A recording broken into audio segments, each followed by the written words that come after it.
Toujours dans l'affermissement de notre rêve congolais, nous sommes à notre 6e affermissement, l'espoir. L'espoir, cette lumière qu'on ne doit jamais éteindre.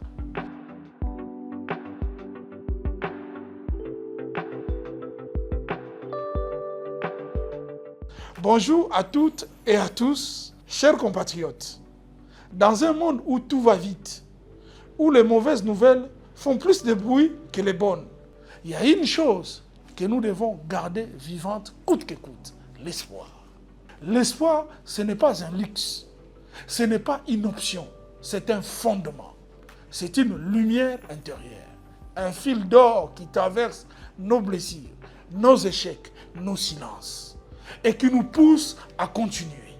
Quand tout vacille, quand les doutes s'installent, quand l'esprit murmure encore, avance. Mais attention, ne confiez jamais votre espoir aux autres. Il est trop précieux pour cela, trop intime, trop vital.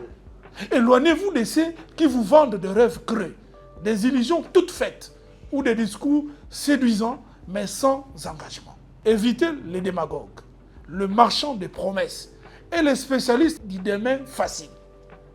La vérité, c'est que votre plus grande force se trouve déjà en vous. Car personne ne vous aimera, ne vous relèvera, ni ne vous comprendra mieux que vous-même. Oui, les autres peuvent nous inspirer. Ils peuvent aussi vous décevoir. Et ça arrivera souvent. Mais il y a une chose que vous pouvez décider dès aujourd'hui.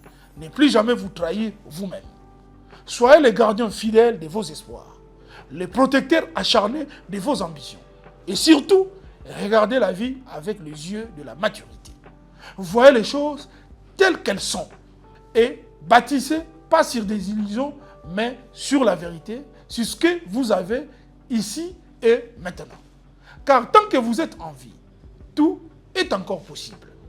Le potentiel de vos rêves est entre vos mains. Il vous faut apprendre, tomber, vous relever, progresser encore et encore. Connaissez-vous, améliorez-vous. Devenez cette personne que vous rêvez d'être. Votre plus cher désir, ce n'est pas juste un rêve.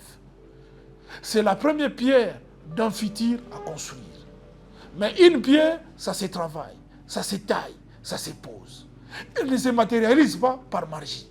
Alors non, n'attendez plus que tout vienne de Dieu, du destin ou du hasard. Dieu agit aussi à travers vous. Le destin se forge dans vos mains. Le hasard favorise les audacieux. Prenez les commandes, engagez-vous, relevez la tête. Le temps de l'attente est terminé.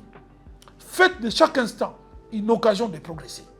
Car ce temps que vous vivez là, maintenant, c'est votre ressource la plus précieuse. Savourez chaque moment avec intensité. Croquez la vie à pleines dents.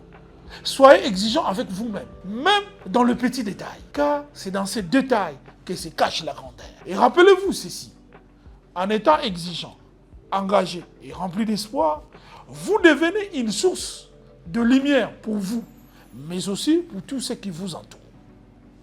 Vous devenez une voix, un repère, un modèle. Et dans un monde en quête de repères, c'est ce genre de personnes qui font toute la différence. Merci pour votre attention et votre présence précieuse pour faire grandir notre communauté et porter ces messages encore plus loin. Je vous invite à nous suivre sur nos réseaux sociaux.